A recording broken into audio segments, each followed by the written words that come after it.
Umamin po yung mekaniko na pagkakamali niya na po talaga, na nasira niya. Tapos tinangako niya na gagawin niya, wag daw akong mag-alala. Pero inabot na po na isa't kalating buwan, hanggang ngayon hindi pa po nagagawa.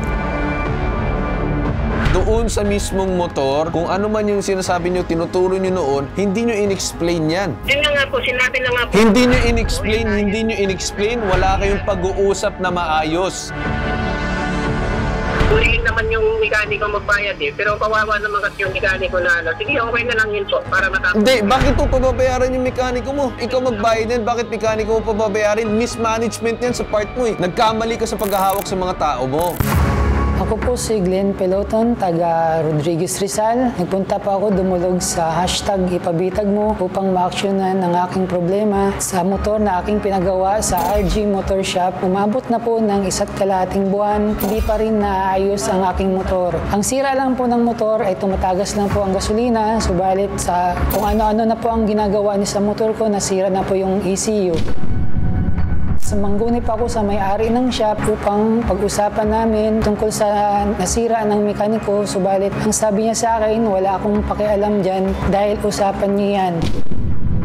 Puro na po stress ang nararamdaman ko dahil ang motor ginagamit ko po yun sa panghanap buhay dahil isa po akong part-time angkas biker. Napakahalaga po sa akin ang motor dahil yun po ang pinagkakitaan ko araw-araw.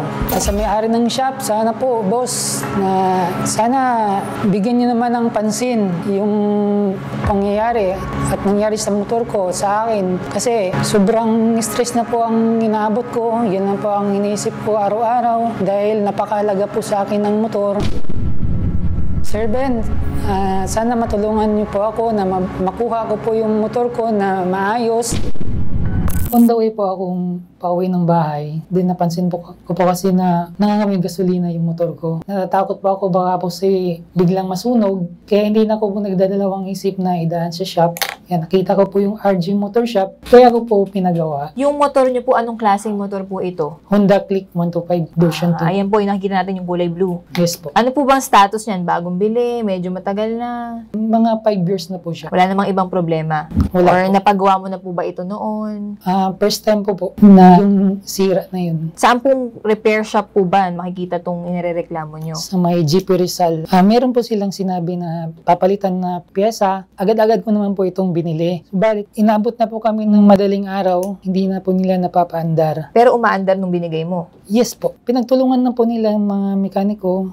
Hanggang sa mga ilang araw, nag-declare na po siya na nasira yung ECU. Puro na lang po siya pangako sa akin, yung mekaniko. Tapos, ang masama pa dun, sinisi pa po niya yung una daw naggumalaw ng motor ko. Which is sino? Yun po ay matagal na po. Mga ilang buwan na po nakalipas. At iba po yung sira ng ginalaw ng dating mekaniko na gumawa. Anong naging usapan ninyo nung nalaman mo hindi na napapaandar yung motor? Umamin po yung mekaniko na pagkakamali niya na po talaga, na nasira niya. Tapos pinangako niya na gagawin niya, wag daw akong mag-alala. Pero inabot na po na isa't kalating buwan, hanggang ngayon hindi pa po nagagawa. Paano nila tinanggap yung motor mo? Nagkaroon ba sila ng sinasabing diagnosis bago sabihin sa'yo na oo nga, may sira siya, ito yung kailangan palitan? Wala pong diagnose po, sir. Meron dapat sinasabi na diagnosis and assessment muna. Yes. So once natatanggapin, okay, sige boss, ito muna, i-assess muna natin, titignan muna natin kung ano yung problema. Pagkatapos makita kung ano yung mismong problema ng motor, sasabihin sa'yo kung ano yung mga sira, i-explain sa'yo isa-isa,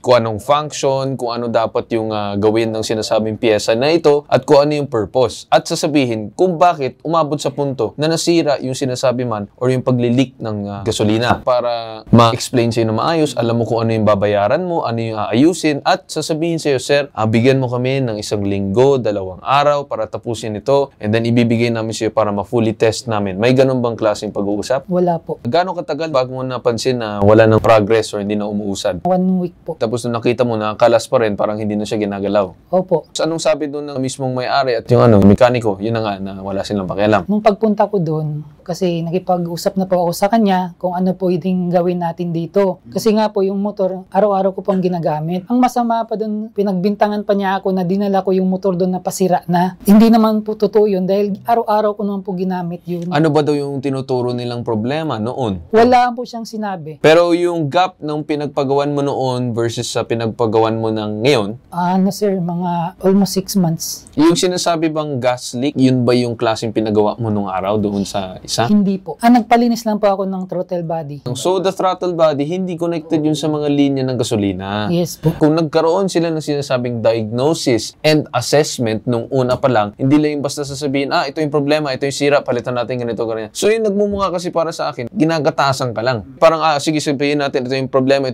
sige, palit ka agad. Wala man lang tingin-tingin, silip-silip. Kaya nung binaklas nila, nagulat sila. Iba pala yung problema. Kaya ngayon, wala na silang ibang magawa, kundi itenga yan. Kasi ngayon, pinag-eksperimentohan, siguro yung mekaniko, kasi karamihan ng mga panibagong motor ngayon ay mga highly electrical. So kapag may naggalaw ka lang dyan, posible na magkaroon ng problema. Isa lang malinaw dyan, may pag-amin. Nung una, nagtuturo pa sila kung sino yung may kasalanan, pero in the end, inamin din nila sila yung nakasira. Dapat, panagutan nila yan. Wala dapat sa yung hihingi na anumang halaga dahil hindi naman ikaw yung may kasalanan o yung dati kasi nga may admission na nagalaw nila. So magkano na in total na ilabas mo dun sa shop mismo? Ang mga 680 po. 680 na labas mo sa shop, pero yung mga pyesa na pinabili nila sa'yo, magkano inabot? Bali po yung 680 po, pinabili lang po ako nun sa katabi dahil wala po silang parts. May nabigay ka ba dun sa RG Motorcycle Shop mismo na pera? Wala po. Tawagan natin yung barangay para malaman kung ano yung naging usapan dito nung nakaraan. Magandang umaga po sa inyo, Kap. Yes, magandang umaga po.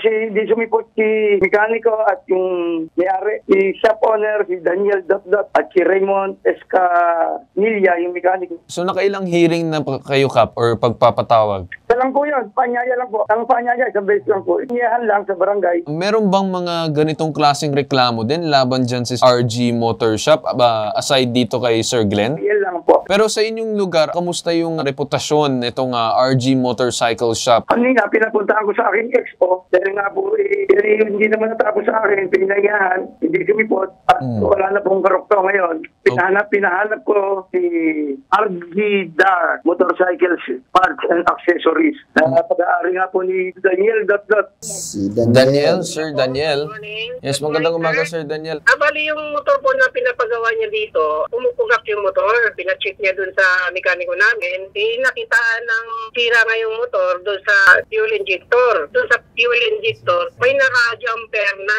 wire. Nung pinalitan na ng fuel injector, ayaw pa rin niyang umandar ng maayos. Nung chinik lahat yung motor, kung ano talaga sira, lumalabas sa diagnose, yung ECU ang sira. Nung nagpabili ang mekaniko ng fuel injector, itong may-ari, bumili agad. Kasi may o-ring lang naman ang pinapabili nun kasi nga, ang akala ng mekaniko, yun lang ang sira kasi singaw. Nung pinalitan na, muna yung binili, hindi pa rin umayos. Yun lang yung ginalaw yung fuel injector, wala siyang ibang ginalaw yung mekaniko. Ang sabi nga sa akin, ang pagkakamali nga niya ng tinanggap niya yung gawa na yon na para bang kulang siya sa kaalaman. Yung mismong mekaniko ninyo nagkakaroon ng shortcoming or pagkukulang dun sa pag-check ng motor. Sana sir, nung una pa lang nagkaroon ng ganong kalinaw na kausapan. Nirekomenda ni mekaniko, ito naman si sir, nagtiwala ka agad and wala naman problema magtiwala. Siyempre, mekaniko, ano bang alam ni sir dun sa pagpapagawa ng motor? Siya ay bumili ka agad. Responsibilidad mo, yung mga tao mo, kung ano man gawin nila. Yung sa side ng mekaniko, siyempre, inamin niya mismo may pagkakamali siya na meron siyang kakulangan sa kaalaman, bakit siya yung pinahawak dun sa isang komplikado na problema doon sa motor ni sir? Sa mekaniko kasi po dito, sir, pag dumating yung customer, kanya-kanya po silang tanggap ng gawa. Kasi bago lang yung mekaniko na yun nasa akin eh. Sabi ko, bago ka lang dito, huwag kang tatanggap ng hindi mo kaya. Dapat sana may nag-o-oversee sa kanya. Pero sinasabi mo na, bago ka lang ganyan, huwag kang tatanggap ng isang bagay na hindi mo kaya. Mas maganda dapat na may nag-guide sa kanya. Na kapag i-assess mo na, sige, ito ibibigay na lang dun sa sinasabi mekaniko bago gawin ni bagitong mekaniko. Tama ba? Apo. Sir Glenn, ano bang gusto mo mangyari? Ang gusto ko lang mangyari, sir, na makuha ko na yung motor ko na maayos at gumagana. Kasi may sinasabi si Sir dito na gumagana daw nung binigay sa inyo. Eh bakit naman na gano'n na sasabihin nyo na ituturo nyo dun sa dating gumawa? Willing naman bayaran ng mekaniko yan. Nag-usap na nga sila sa barangay. Sa barangay, kakatawag na namin sa barangay, sir, wala naman pag-uusap or kasunduan. Hindi naman din daw sumipot. Alam ko, dyan, nagpadala na po ng sumon yung barangay dun sa mekaniko. Sir, pero wala naman pag-uusap doon sa mismong barangay. Nagkaroon ba ng kasunduan? Nagkaroon ba ng kasulatan? Kung anong gagawin? Kung wala naman ganun, ibig sabihin, hindi nagkaroon ng pag-uusap. Sir, bilang may-ari, dapat tutukan mo yung mga tao mo. Kung yung mismong mekaniko mo, hindi mo tinitignan kung ano yung magiging pag-aasikaso doon sa customer mo, baka mawalan ka ng customer na yan. Hindi po pwede sabihin dahil bago, ganyan, na walang sasabihin na... Pinag-uusap ko sila ng maayos kung anong dapat gawin. Bago ata yung ng mekaniko kasi nga may mga ebidensya sila na pinanghawakan yata. Hindi ko lang alam kung ano yung mga pinanghawakan ng ebidensya tungkol po sa jumper ng Kumbaga, yung dumating yung motor dito, may sira na po talaga yan. Kumbaga, ang sa pinanghawakan na ng mekaniko, bakit ako magbabayad yan? Sira naman yung dumating dito.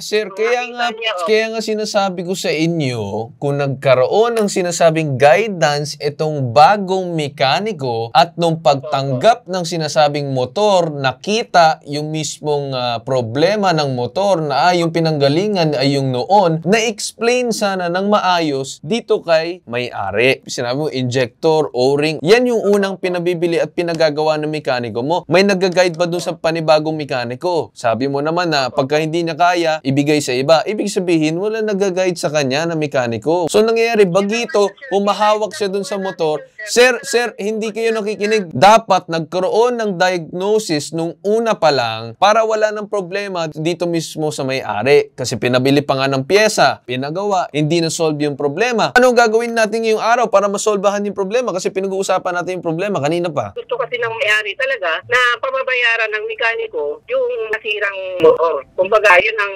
gusto niya mangyari. Sabi nga nung narinig ko pinag-uusapan nila na mag-antay muna kasi mag-iipon nga po yung gumawa. Ang ibig ko lang sabihin, akuin nyo, magkaroon kayo ng responsibilidad kasi kung hindi, wag na kayo magpatakbo ng negosyo ng ganyan. Kung tinuturo mo si mekaniko, tinuturo mo si ganito, tinuturo mo si ganyan, hindi tayo magkakaayos niyan. Dapat merong responsibilidad din yung shop, nagkaroon ng misdiagnosis, ayusin nyo. Dapat diniagnose nyo pa lang nung una. Nakuha ninyo? Okay, sige po. Ikaw na yung mismong may-ari, akuin nyo yung pagkakamali mo. Kasi mismong tao mo yan, ikaw ay may responsibilidad, may-ari ka eh.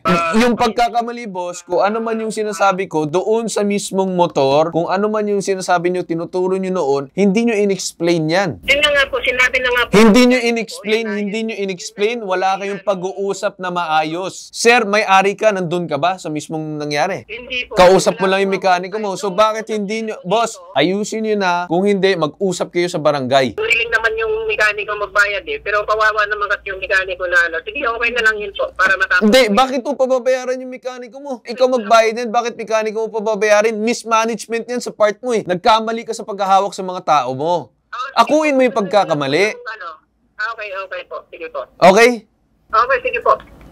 Okay, so ganito, nagkaroon ng pag-uusap dun sa mismong may-ari ng shop. Ang pinupush ko dito, kung nagkaroon sana ng diagnosis, nung una pa lang, nakita na nila na baka dahil doon sa pinagpagawan noon at ngayon itatama nila yung mali. E di sana napa-okay si sir. Sige, gawin niyo na yan para lang mapagana na yung motor ko at magamit ko na sa pang-araw-araw. Yun ang punto ko. Bakit niya tinuturo yung mekaniko niya? Kanino ba na sa ilalim ng mekaniko niya? Sa kanya. Kausapin din natin itong sinasabing BPLO ng Marikina. Magandang umaga po sa inyo. Good morning, sir. Matanong namin on your side sa BPLO, meron bang permit itong sinasabing RG Motor Shop? Meron naman po siyang business permit this year, 2024. So, legal naman siya. Ano magagawa ng inyong tanggapan dito sa problema na ito? On our part naman po, pwede naman po namin pumagitna, pwede po namin silang pagharapin dito at makausap para Sige, sir. magkaroon po ng kasunduan or kasulatan. Pero may suggestion din po kami kung pupunta po at mayroon po silang dialogue sa barangay para rin mayroon po silang para mapag-usapan doon mapagkasunduan para matapos na po yung problem natin, sir. So kung hindi man magkasundo sa sinasabing barangay, i-refer namin sa inyong tanggapan para siguro Pwede magkaroon naman ng po, sir, pag-uusap para- ulit. Opo. Thank you, sir. Magandang umaga po at mabuhay po yung show niyo, sir. So pagbibigyan natin siguro ng pagkakataon, mag-hearing muna kayo sa barangay. Then after sa barangay, kung hindi kayo magkasundo, hayaan namin ng BPLO na mamagitan kasi yung BPLO may alam pagdating sa pagpapatakbo ng isang negosyo, kung paano alagaan ng isang customer and kung paano ayusin dapat yung mga problema na kagaya niyan. Okay po, sir. So, nag-iisang pambansang sumbungan, tulong at serbisyong may tatak bitag, ilalaban ka at di kiiwan. Ito ang hashtag ibabitag mo.